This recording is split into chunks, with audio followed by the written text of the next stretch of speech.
పశ్చిమ గోదావరి జిల్లాలో రాజకీయ హత్యలపై తీవ్ర ఆందోళన వ్యక్తమవుతోంది. ఫ్యాక్షనిజం పడగ నీడపడిన కుటుంబాల్లో దయనీయమైన పరిస్థితి నెలకొంది. అనేక హత్యాయత్నం కేసుల్లో విచారణ ఏళ్ల తరబడి కొలికి రాలేదు. పట్టపగలు విచ్చలవిడిగా హంతకులు మనుషుల్ని తెగనరికే విష సంస్కృతి విజృంభిస్తోంది. రక్త చరిత్రతో భవిష్యత్ కోల్పోయిన బాధిత కుటుంబాల్లో అంతులేని విషాదం తాండవిస్తోంది.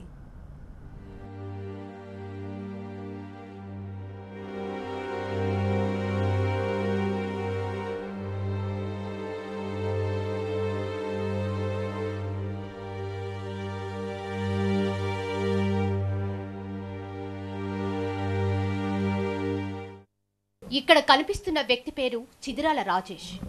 ఈయన వయసు 43 ఏళ్లు. 3 ఏళ్ల క్రితం వరకు ఉరకలు వేసే ఉత్సాహం రాజేష్ సొంతం. 2013లో టీడీపీ తరపున అంకన్నగూడెం సర్పంచ్గా గెలిచాడు రాజేష్. దీన్ని జీర్ణించుకోలేని ప్రత్యర్థి వర్గం ఆయనపై ప్రాణాంతక దాడి చేసింది. అంతే, ఆయన జీవితం తారుమారైంది. ఏడాది పాటు కోమాలో ఉన్నారు. ఇప్పటికీ ఆయన పూర్తిగా కోలుకోలేదు. సరిగ్గా మాటలు రావు.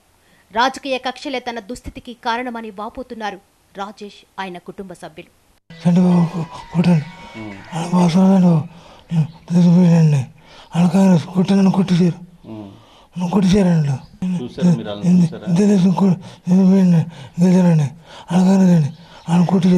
పోలీసులు అరెస్ట్ చేశారు.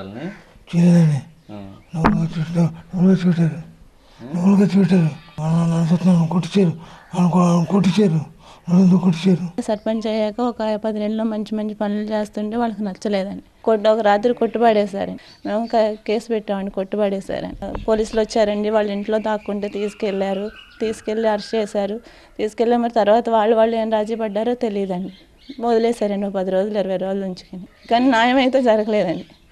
2 అమ్మాయిలు ఉన్నారు, వ్యాపారం పోయింది, అన్నీ పోయినాయి.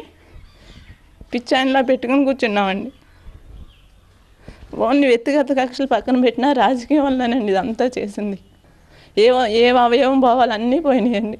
కన్ను కాంచి, కాలు కాంచి, చేయి కాంచి అన్నీ పోయినాయి.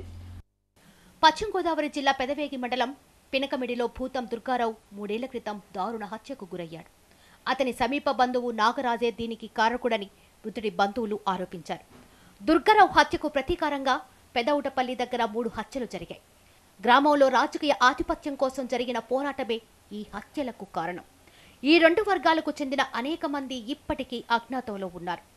గుడివాడ లంకకు చెందిన మాజీ సర్పంచ్ భద్రగిరి స్వామి సైతం దారుణ హత్యకు గురయ్యాడు. మార్చి 30న జరిగిన ఈ హత్యలో అతని ప్రత్యర్థి వర్గానికి చెందిన రామకృష్ణ ప్రమేయం ఉన్నట్టు ఆరోపణలున్నాయి. రాజకీయ కక్షలు నింపిన విషాదం నుంచి ఇప్పటికీ తేరుకోలేదు మృతుడి కుటుంబం. అన్యాయంగా బలి తీసేసుకున్నారు స్వామి. నేనే హత్య చేశాను, నాకు పాత కక్షలు ఉన్నాయి అని అంటున్నాడు స్వామి. అది నిజం కాదు స్వామి, అది ఎప్పుడో మర్చిపోయారు స్వామి. అంత కక్షలు కూడా కాదు స్వామి. దాని వెనక ఇంకా ఉన్నారు స్వామి. డబ్బులు ఇచ్చే ప్రోత్సాహించి చేతికి మట్టి అంటుకోకుండా చేయించేశారు స్వామి. నా భర్తను అన్యాయంగా బలి తీసేసుకున్నారు స్వామి. వాళ్ళని కూడా బయటికి లాగి నా భర్త మనసును శాంతపరచాలని నేను మరీ కోరుకుని దండం పెట్టుకుంటాను స్వామి. పశ్చిమ గోదావరి జిల్లాలో రాజకీయ హత్యలు అంతకంతకు పెరుగుతున్న తీరుపై బాధితులు, నేతల్లో తీవ్ర ఆందోళన వ్యక్తమవుతోంది. పోలీసులు ప్రేక్షక పాత్ర పోషించడం వల్లే ఈ తరహా దాడులు పెరిగిపోయాయని ఆరోపించారు ప్రభుత్వ విప్ చింతమనేని ప్రభాకర్. ఈ నేపథ్యంలో జిల్లాలో శాంతియుత పరిస్థితులు నెలకొనేలా చర్యలు తీసుకోవాలని పోలీసులను డిమాండ్ చేశారు అధికార విపక్ష నేతలు. నాకు అత్యంత సన్నిహితుల్ని జంగాలతన్ని చంపేశారు. ఈ రోజు నాటి వరకు కూడా ఛార్జ్షీటు ఫైల్ చేయాల. ఇప్పుడు కూడా ఈరోజు చనిపోయి అతను 3 ఏళ్ళు కంప్లీట్ అయిపోయింది. అట్లాగే అంకనగూడెంలో సర్పంచ్ ఉన్నాడు. సర్పంచ్ని కొట్టేస్తే వేరే పార్టీ వాళ్ళు ఇప్పుడు కూడా మతిస్థిమితం లేకుండా మూలన పడిపోయాడు. ఆ కుటుంబం అంతా భారం అంతా కూడా పార్టీ మీద, మా మీద పడిపోయింది. ఇప్పటికీ ఆ కేసులో ఏ రకమైనటువంటి చర్య తీసుకోవాలా. ఇలాంటి పరిస్థితులన్నీ ఉత్పన్నమవుతూ ఉన్నాయి. పోలీసు వ్యవస్థ సరిగ్గా పనిచేయటం లేదు. ఈ 6-7 మాసాల్లో దగ్గరగా 5-6 హత్యలు జరిగాయి. ఈ 5-6 హత్యలు కూడా జనసమ్మర్దం ఉన్న బాగా మంచి నిరంతరం జనం ఉండే, ఎప్పుడు ఎక్కువ టైం జనం ఉండే ప్రాంతాల్లో జరగడం విచిత్రం. ఈ మధ్యకాలంలో లాయర్ హత్య జరిగితే మూల విరాట్లు ఎవరో ఇప్పటి వరకు పోలీసులు పట్టుకోలేకపోయారు. ఏదో బయట తెర మీద కనిపిస్తున్న వ్యక్తులను కొందరినేమో అరెస్టులు చేస్తూ ఉన్నారు. వీళ్ళు ఏమంటే సుఫారీలు తీసుకొని మనిషిని చంపినందుకు దానికి విలువ కట్టి సొమ్ము తీసుకునే కిరాయి బాబతే తప్ప అసలు వీళ్ళు అయితే కాదు. హత్యల కేసుల దర్యాప్తులో ఎలాంటి ఉదాసీనత లేదంటున్నారు పోలీసులు. భూతం దుర్గారావు హత్య కేసులో ఇప్పటికే 17 మంది అరెస్ట్ అయ్యారని, ఒక్క నిందితుడు మాత్రం అజ్ఞాతంలో ఉన్నాడని తెలిపారు పోలీసులు. ఇతర కేసుల్లోనూ నిందితులను కటకటాల వెనక్కు నెడతామని భరోసా ఇస్తున్నారు. శాంతి భద్రతల విషయంలో ఎవరిని ఉపేక్షించేది లేదని హెచ్చరిస్తున్నారు పోలీసులు.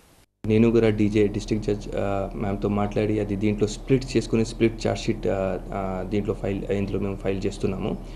1 accused who has not been arrested. మేము చాలా ఎఫర్ట్స్ పెట్టాము, ఇప్పుడు దాకా ఆయన అరెస్ట్ అవ్వలేదు. కానీ out of 17 accused already have been arrested and sent for judicial custody.